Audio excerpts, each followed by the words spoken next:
What's good, everybody? Freedom marchers, freedom family, freedom lovers. What's good? This is Freedom's March. You know what I'm saying? The channel. And this is Snapzilla Gorilla, aka the definition, aka whatever the fuck you want to call me. Just not my government name. Not on this channel. Anyway. So apparently there was a mass situation in a school in Memphis, Tennessee. I think it was today. You know, apparently, as far as I know, latest update that I have was that it occurred is that three children died and 3 adults died. Now, I don't know how true that is. You know, we're really not in control of the flow of information. I'm not in control of the flow of information that we get on stories like this, but we shall surely see. And we all know they're going to politicize this thing, right? We know they're going to politicize it. We know that they're going to use it as some type of gun control totem to achieve what they want to achieve. Now, my bad for being so late with this stream. I know I was supposed to be on about almost an hour ago, but like y'all know, I'm on the road and I was trying to get on, but I had to piss. Your boy had to piss like a racehorse, okay? And so I was trying to get out of Atlanta before I took a piss, and you know, I ran into some traffic. So, and it's a Monday, so you know, of course, there's going to be some traffic in this motherfucker. But you know, I'm past all that now, and now I'm only about 40 minutes away from the crib, from the Airbnb. So I'm just gonna wait. I haven't even stopped yet, so I don't think I'm gonna stop. Anyway, it was good.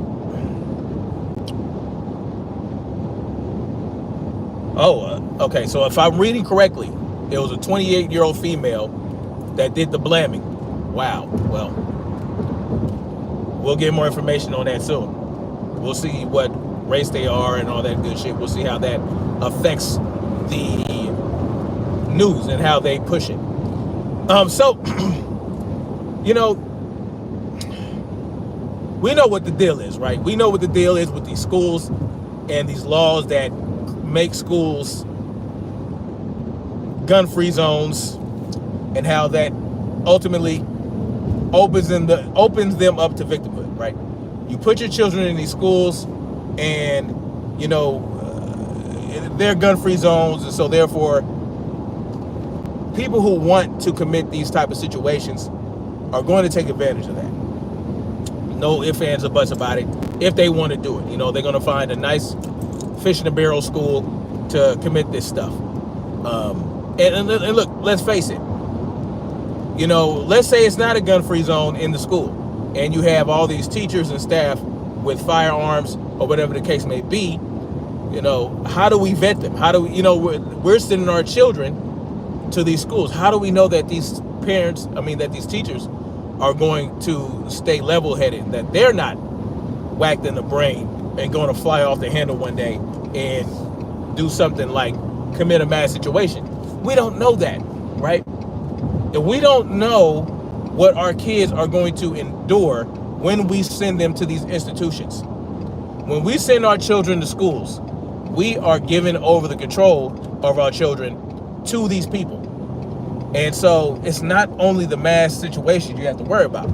You got to worry about the sexualization of your children. You got to worry about the grooming of your children, right? You got to worry about if they go into a library, or are they going to find a pornographic novel that's going to tell them how to lick booty and vaginas and SD. Like, what are we sending our children into? We know, I mean, listen, let's face it, when I was in school, right? I mean, when I was in school, they were starting to go toward that stuff. Not so much so, right? But more, not in terms of the LGBT community. I'm talking about in terms of sexuality. There was a lot of sexual stuff going on when I was in school. But the difference is, it wasn't the teachers in class pushing sexuality onto the children. They weren't doing that. You know, the teachers, they would teach a fucking lesson. They would keep their personal shit out of it. and boom, they send you home to do your fucking homework. That's how it was when I was in school. There was no sexualization. There were no posters of two boys kissing, two girls kissing, or even a boy and a girl kissing. You know, we had sex education, and, you know, they talked about STD. That's really what sex education was about. Contracting STDs and how in lady parts and boy parts and all that stuff. And child, what they call that? When you don't want to get pregnant. What's that called? Birth control. So those are the things that we talked about in terms of sex ed. Now it is, it's a large spectrum of things they're talking about in these high schools and in these middle schools, right? And now they're even doing it with the elementary school kids. They're trying to teach elementary school kids about sexual bullshit, about sexual shit. You know what I'm saying? You can go, I mean, it's just completely and utter nonsense. So it's not just mass situations you have to worry about. You got to worry about the long-term effects that your children could be going through when you send your children to these institutions. And since I'm a solution-based individual, I'm going to talk about how you can protect your children from the many dangers of sending your children to institutions. I'm not even going to say school, because that is a broad term in my mind, because you can send them to a school that's completely on the up and up and all that other shit. It is not anything, you know, it's not going to be too bad. So I'll say learning institution. When you send your children to these learning institutions, you are, again, like I said, you're giving control over of your children to this institution. And you have to trust them with raising your children a third of the time. Well, not a third of the time. Well, yeah, a third of the day they're raising your children. They have a huge influence on your children. Not only that, the parents should have the main influence over their children.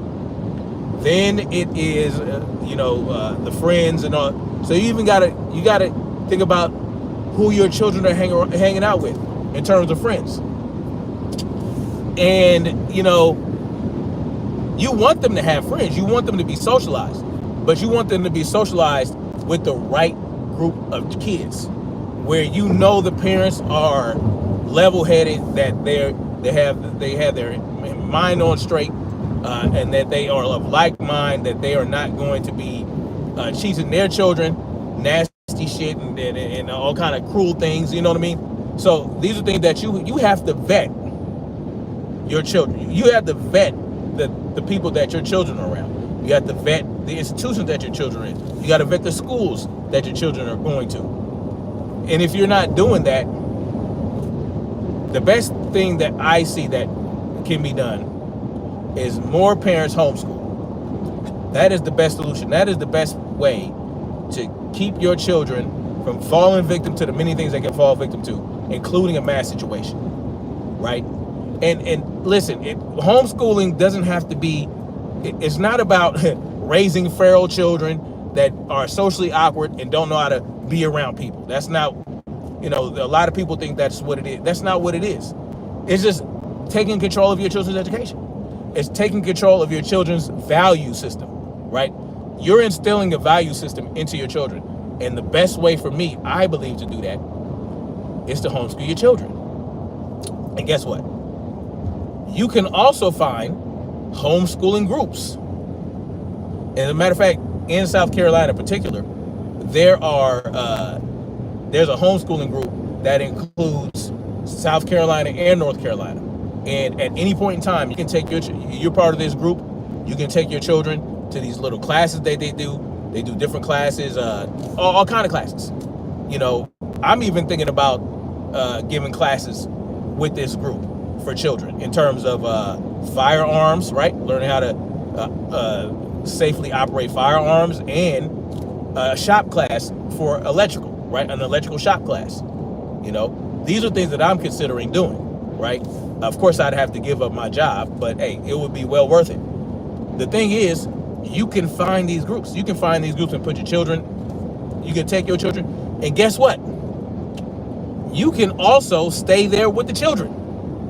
You can take them to the class, and you can stay there at this class with your children if you're fortunate enough to have a single income household, and you got a wife or you got a husband, and the wife ideally can go and they can sit in these classes and they can see what your children learn. They can know what the teachers are teaching.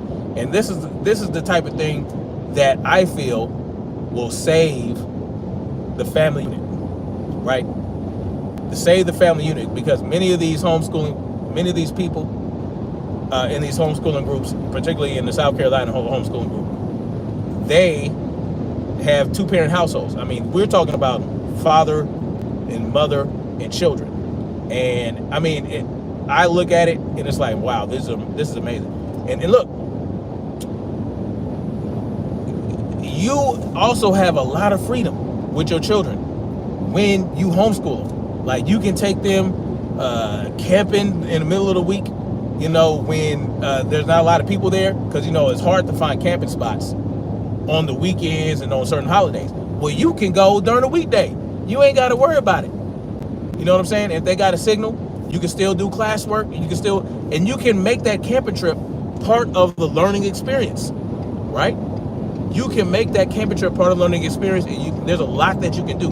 You can teach your children how to build a fire. You can teach them how to harvest and how to gather and chop wood and all this other shit. And there are things that you can do that you have so much autonomy with when you have your children are homeschooled. You know what I mean? And let's say you need two incomes. Well, do you have a knack for teaching something? Do you have something that parents might be interested in their children learning that you can teach? And that they'll pay you for. You can pay for these classes. You can get paid for teaching these classes. That's something that you can do. Well, I don't want to give up my job doing this, that, and the third. Well, why don't you become a teacher if you have a certain skill set? You have a certain knowledge. Let's say you have a knowledge of finances, right? You have a financial knowledge. You have a home economic knowledge. These are things that you can do. You can say, and parents will pay. Parents that homeschool, the type of parent that will homeschool their children and want them to learn as many valuable things as possible, can and will pay you to teach certain things.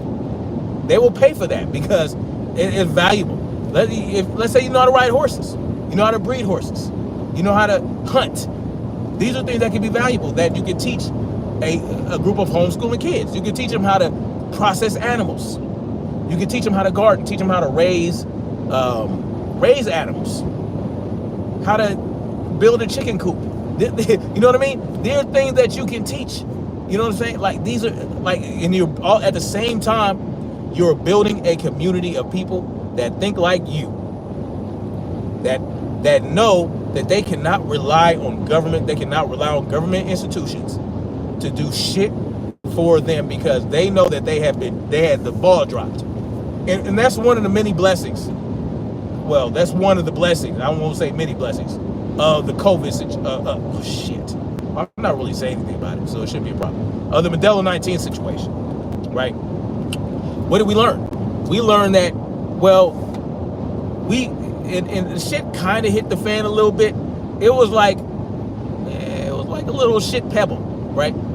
Or let's say a rat-sized pellet hit the fan during the Modelo 19 situation. I mean, a lot of people woke up like, look, we can't rely on the government. They went out and bought firearms. They did a lot of things. They started stocking up on food and water.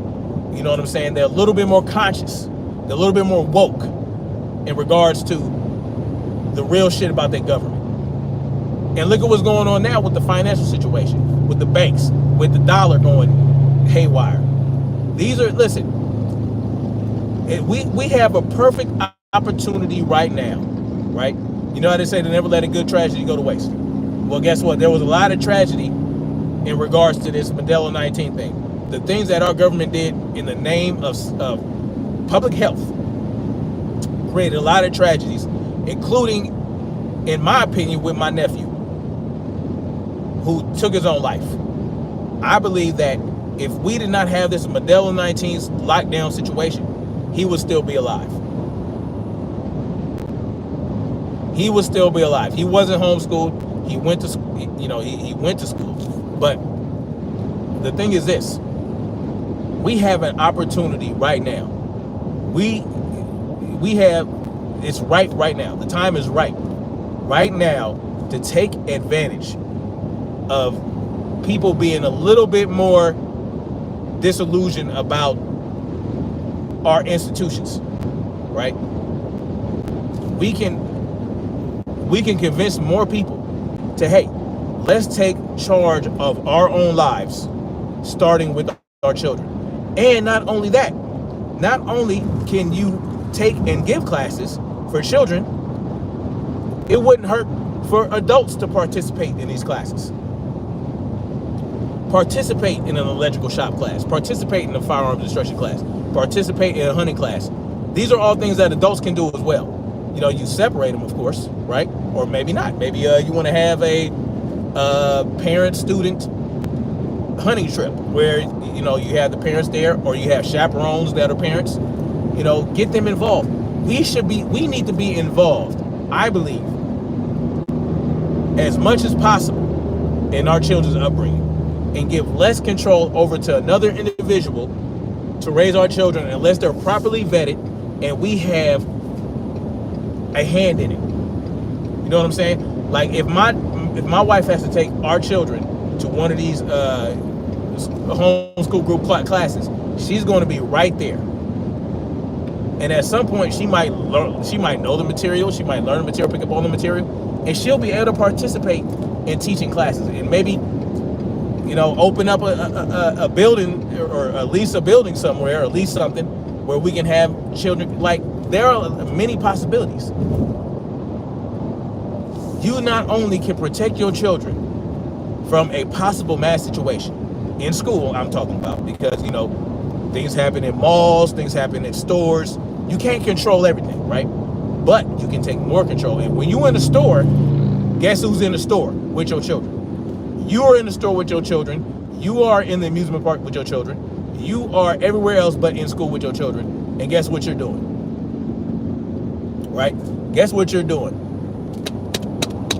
You're packing. You're packing. That's, by the way, that's not the sound of a firearm. That's the sound of a BB gun, you know, because I lost all my real shit in a boating accident. So this is just a BB gun. This is just, you know, me. I might encounter some birds or something like that. You know, I might have to shoot them. A bird might attack a motherfucker, you know what I'm saying? So I got to be able to knock that motherfucker out of the sky. So I got my little air pistol. Anyway, you go to the grocery store, you're going to be alert, you're going to be aware, you're going to have your shit on you, and you're going to have the greater chance of surviving, you and your child, because you are aware and you have your shit on you.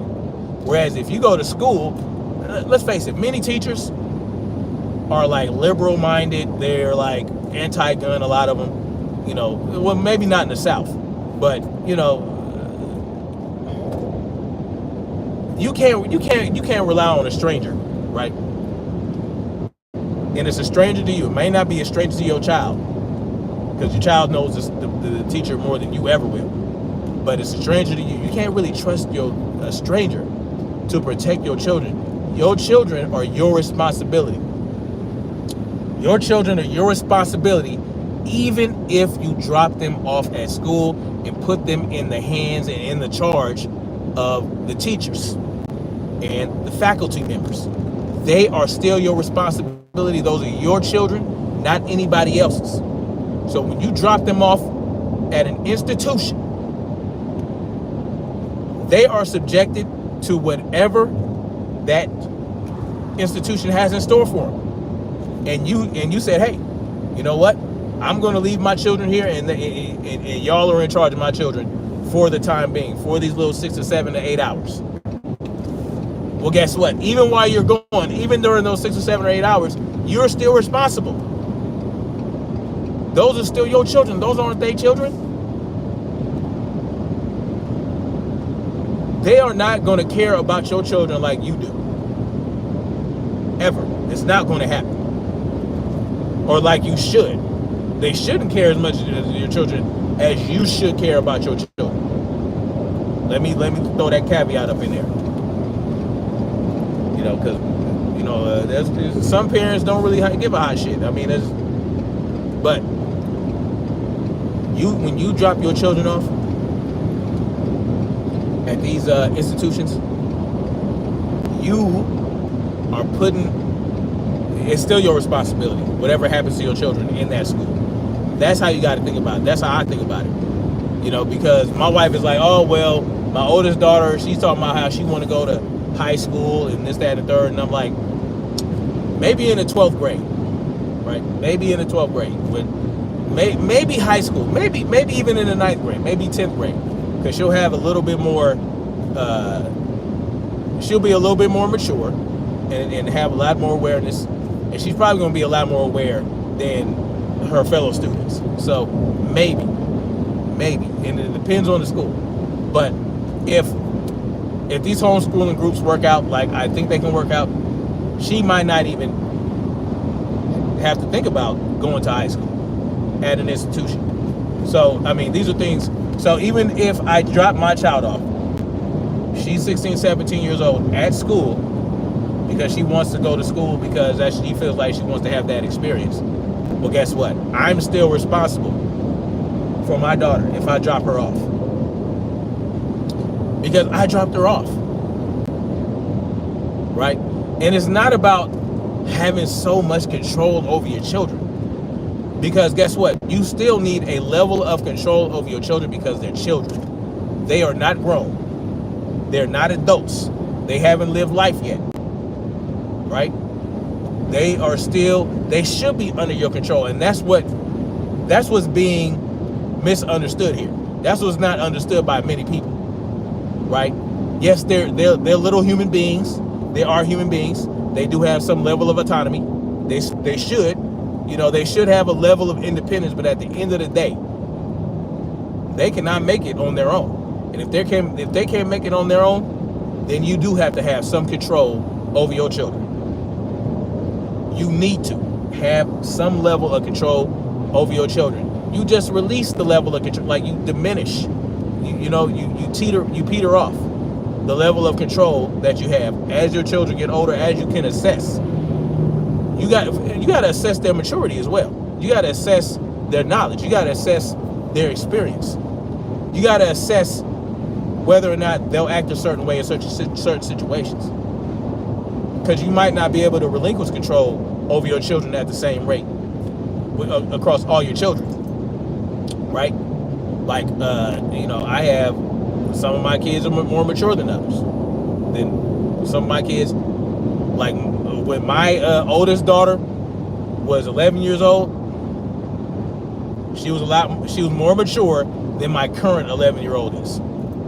That's just how it works sometimes. You know what I'm saying?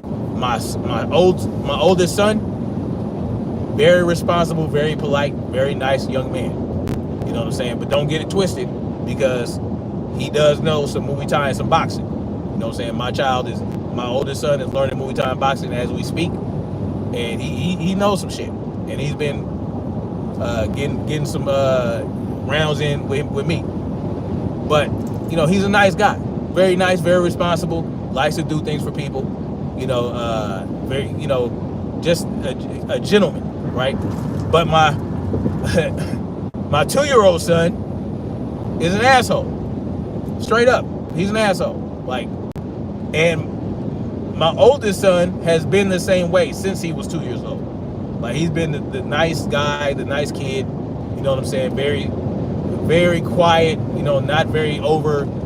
You know what I'm saying? Not very overt or aggressive, but he knows how to get aggressive when he needs to. But my younger son, 2 years old, very aggressive already. Like 2 years old, just an asshole, just straight up. You know what I'm saying? Yeah, very, very aggressive, very tough. Likes to throw shit. Like he's just a boy through and through, just a complete. But you deal with your children in different ways. Like, you can't treat all your children the same. Just like another example, my 6-year-old daughter. No, she's 7. She's 7 now. My 7-year-old daughter. When she was 4, was a lot more independent than my current 4-year-old daughter. My 4-year-old daughter right now don't want to do shit for herself, right? She knows how, but she's a little entitled princess and she's a spoiled entitled princess and don't want to do nothing for herself. She don't want to make no sandwiches for herself. You know what I'm saying? She just don't want to do jack, right? Whereas all my other daughters at 4 years old were making their own eggs, making their own food, like they were cooking. They were making their own toast. They were doing all that stuff. They were cleaning up after themselves. But my 4-year-old, oh my God, she does not want to do jack. She don't even know how to crack an egg. You know what I'm saying? So these are things that are, these are levels of details that your teachers aren't going to know. So and so you throw all these kids in the one classroom and you treat them all the same, right? Like boys have a lot more energy and have less patience for sitting there and just going over instruction all goddamn day, right? They want to go out and play. They want to bash things. They want to build stuff. They want to tear stuff down. And girls are a little bit more. They're more patient. They have more fine motor skills. They are more adept at sitting in a classroom setting and learning that way. That's just how it is. But when you put your kids in institutions, none of that is factored in. So what happens? Your son ends up getting put on medication for ADHD and all this stuff. Not ADHD, but ADD or whatever you call it. And so these are things that you should know about your children. And guess what? Your teachers aren't going to know this stuff about your children. Like, I know which of my daughters are more sneaky. I got a couple sneaky daughters. They like to do sneaky shit. And I know who those are. I know the difference. I know my oldest daughter is a lot more honest and she's a lot more, she's more inclined to do things by the book and to the letter. She's getting all A's in school. Whereas my second oldest daughter, she's getting like C's and B's and kind of like when she feels like it, she'll bring the grades up. That's what she does. It's just, like, and you won't know that she's missing lessons, that she has to turn in lessons until it's too late. And same with my son. My son, he'll miss lessons and all this other shit that we have to turn in because, again, they're homeschooled, but they have to turn in lessons. But anyway, it's better overall for you to homeschool, in my mind, because I've homeschooled my kids for 7 years, and I went to school myself, so I know the differences. Trust me.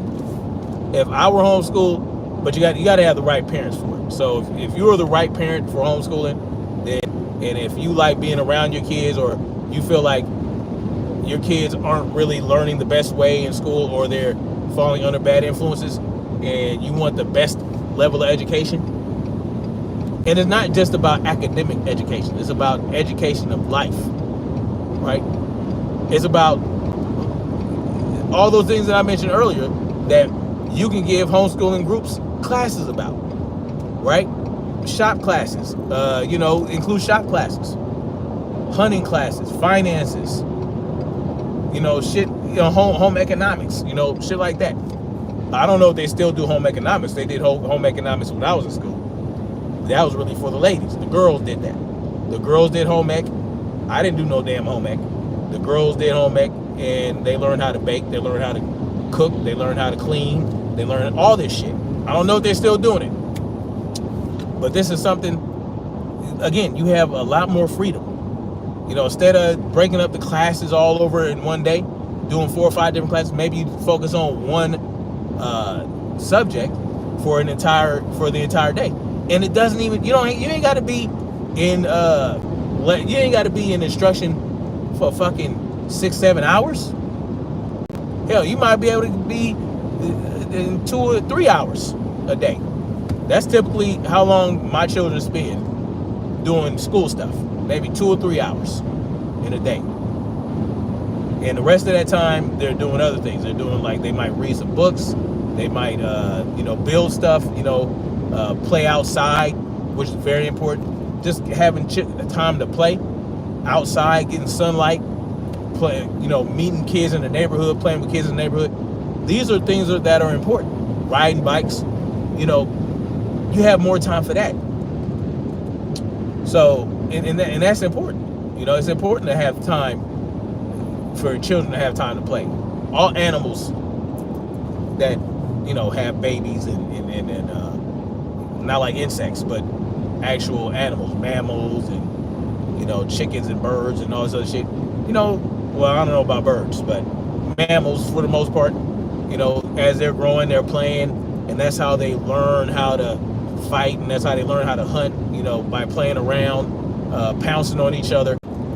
Play is very important, and when kids play with each other, human kids play with each other, they're learning the same thing, because they're learning how to build up stamina, because they're running around, they're getting in shape, they're climbing monkey bars. These are all things that are going to help them become productive adults that are self-sufficient. But when you go to school, for me, when I was in school, we had multiple recesses in a day. Black Spring Autumn was good. I think, Black Spring Autumn in the building. How you doing? When I was in school, we had multiple recesses, right? Like 3 or 4 recesses when I went to school. Like after every class, you had a recess, 15 minutes to just go outside and play. Now they get like 1 recess and a lunch. Like, they didn't reduce the recesses, and they got these kids in school for 8 hours like they ain't at work. Like, nah, man, that's not the business. So again, good looking out, Black Spring Autumn. Thank you for sharing that. The thing is this: you want to you want to prevent your children from the possibility of becoming a part of a mass situation of pornography, sexualization, gender stuff, LMNOP stuff. Like, to me, the best way to do that is homeschool your children. Yeah, exactly. Black Spring Autumn. Yeah, turning them into mush and salt tart. Exactly. Take your kids out of school, man. That's what I say. As a homeschooling parent, I can't imagine having my children in an institution. I won't say school. I can't imagine having my children in one of these government-ran institutions. You know what I'm saying? And that's the best way. If you don't want your children involved in that nonsense, let's say you're one of those people that don't want your children involved in CRT.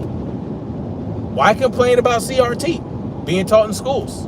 You could just take your kids out of school. Why not? Why complain about LMNOP shit? Why complain about drag time story hour and men with big titties, big prosthetic titties, teaching your kids?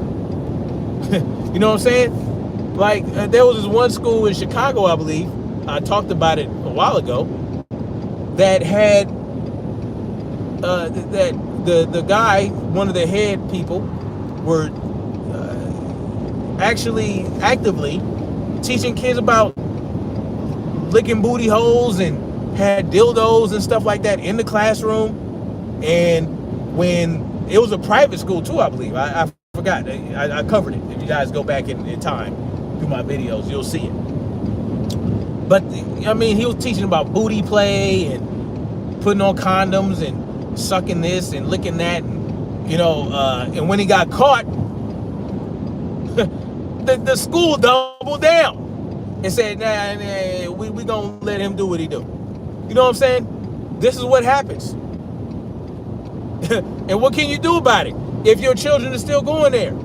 I'm not going to complain. I'm like, oh, you on that shit? Okay, my kids are out of here.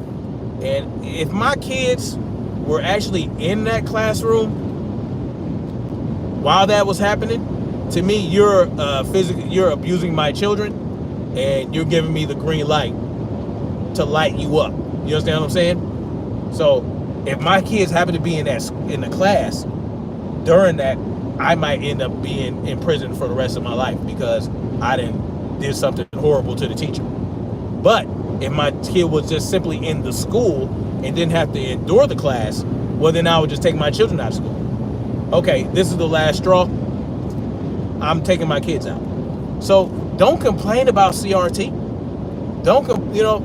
Whatever y'all fucking think that is, whatever you think that is. Don't complain about elemental P being taught.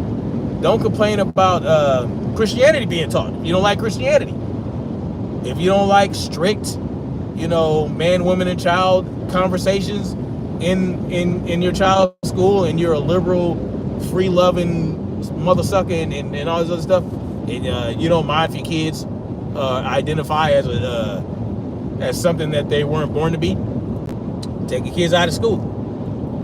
But be careful, because if you do things to your child while you're homeschooling that is abusive, then somebody should come for your ass. That's why I said that, Rashad Gibbons. Don't get to listen. Don't be taking your children and chemically or physically mutilating them because they said they were a girl when they were 3 years old and he's a boy. Don't do that, right? If you participate in that nonsensory, then you deserve a big form of punishment. What did it say in the Bible? It's better for a millstone to be tied around the neck of a child abuser and thrown into a lake or a river. It's better for that to happen than to have that child have to endure that. Anyway, I just had to go on ahead and say that because I didn't want to, I don't want to convince parents to push this gender non-binary nonsense on their children, because that's abuse in my mind. That is abuse. That's abuse, especially if you're taking them to the doctor to see about getting them chemically castrated. You know what I mean? Nah, we ain't doing that. But anyway, if they're pushing that in your child's school and that's not what you with, take their ass out of school. Take their ass out of that institution. You know what I'm saying? Figure out another way. Figure out an alternative. Sometimes you got to sacrifice. If you're in a state where you can't afford to live on a single income household, move to a state where you can. Like, no sacrifice is too great for the better of your children. No sacrifice is too great for the betterment of your children. That's just what it is. Your children are a lot more important than anything else in this world. Anything you got going on. Oh, I like living 20 minutes from the beach. Fuck that. You take them to where, hey, lakes are just as good as beaches in my mind. You can live near a lake and it'd be a lot cheaper than living 20 minutes, 30 minutes from a beach. So, but stop being so goddamn selfish as parents. Parents need to stop being so damn selfish, right? You got these children in your life, and we are always, a lot of us are making selfish decisions that affect our children very negatively. So stop being selfish. Think about your children. Put your children first, because guess what? You're not a child anymore. You're an adult, and you had children. So guess what? You got to do what's best for the children. Period. You got to do what's best. And even for me, like, not being around as much because I'm traveling for work, is not really that great for my children. So at some point, I'm going to have to stop doing this, so that I'm gonna have to stop doing it.